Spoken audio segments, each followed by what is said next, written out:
Catherine Bernardo, tinawag na cheater ng mga fans ni Daniel Padilla, matapos na mataang nagja-jogging kasama ang kontrobersyal aktor na si Jericho Rosales.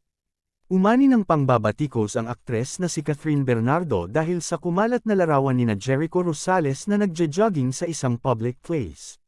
Sa Facebook post ng isang fan na si Joanna Canja, ibinahagi niya ang larawan kung saan makikitang nandun sina Catherine Bernardo at Jericho Rosales na may caption na, "Post ko na din to sa wall ko para may remembrance. Kasabay lang namin mag-jogging sina Catherine Bernardo at Jericho Rosales. Wag nang mag-showbiz question kasi di ko din alam ang sagot." Kaagad namang kumalat ang naturang post at umani ng samut-saring komento at reaksyon. Narito ang iilan sa komento ng mga netizen.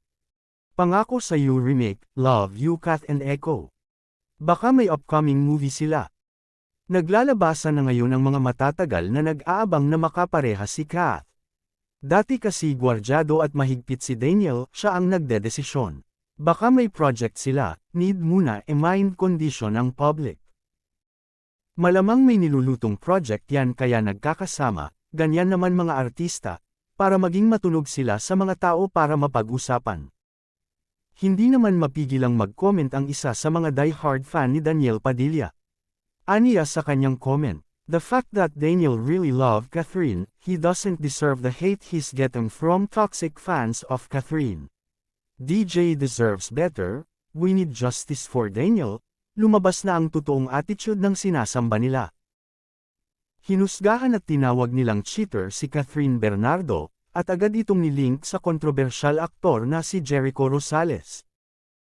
Si Jericho Rosales ay kasal sa model na si Kim Jones, ngunit kamakailan lang ay napapabalitang hiwalay na ito sa asawa at ongoing ang proseso ng kanilang pagdediborsyo.